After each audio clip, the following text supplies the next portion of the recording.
ધંધુકામાં ભરવાડ મુસલમાનને મોટા પાયે લપ થઈ ગઈ છે, મર્ડર થઈ ગયું છે. દરેક વ્યક્તિને ધંધુકા પહોંચવું. નમસ્કાર મિત્રો, અત્યારે હાલ તમે જે સોશિયલ મીડિયાની અંદર માહોલ જોતા હશો કે ધંધુકાની અંદર જે ભરવાડ સમાજના દીકરાની હત્યા થઈ એના બાદ સોશિયલ મીડિયાની અંદર એક અલગ જ ચર્ચા ચાલી રહી છે.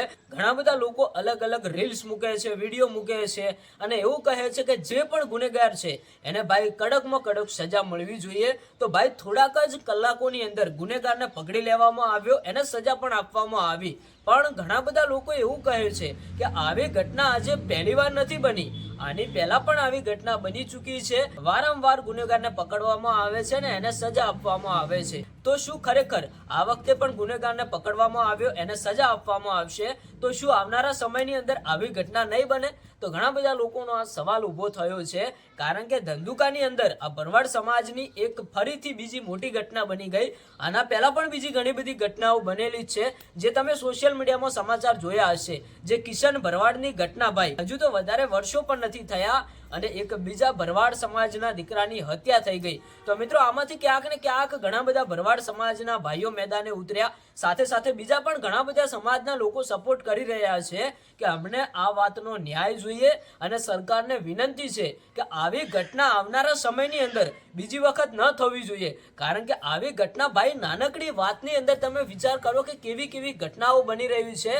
એક માણસનો જીવ લઈ જાય એવડી મોટી મોટી ઘટનાઓ બની રહી છે. અને મિત્રો આ એક ધંધુકાની વાત નથી, આપણા ગુજરાતની અંદર અનેકો જગ્યાએ આવી નાની મોટી ઘટનાઓ બનતી હોય છે. મિત્રો તમારી સરકારને શું વિનંતી છે? કારણ કે અત્યારે હાલ ઘણા બધા લોકો અનેકો સવાલ કરી રહ્યા છે કે અત્યારે હાલ આપણા ગુજરાતની અંદર આટલો બધો પોલીસનો મોટો સ્ટાફ, આટલી બધી સિક્યુરિટી, તોય અનેક નાના મોટા વ્યક્તિઓ આવી ભૂલ કરી રહ્યા છે, અમને સજા મળી રહી છે. તો શું ખરેખર આવનારા સમયની અંદર આવી ભૂલ થવી જોઈએ કે ન થવી જોઈએ? તમારું શું કહેવું છે? કારણ કે જે પણ વ્યક્તિ આવી ભૂલ કરે એને ભાઈ કડકમાં કડક સજા પણ મળી રહી છે, તો પણ બીજા લોકો કેમ આવી ભૂલ કરી રહ્યા છે?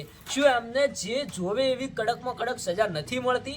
તમે કોમેન્ટ કરીને જણાવતા જજો, કારણ કે ઘણા બધા લોકોના આવા સવાલ રહ્યા છે.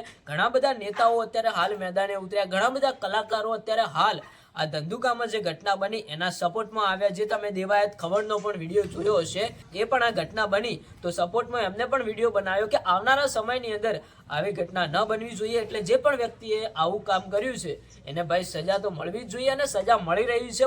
પોલીસ તંત્ર દ્વારા અત્યારે હાલ સારું કામ પણ ચાલી રહ્યું છે, સમાજના લોકોને ન્યાય પણ મળી રહ્યો છે. પણ તમારું શું કહેવું થાય છે તમે કોમેન્ટ કરીને જણાવતા જજો.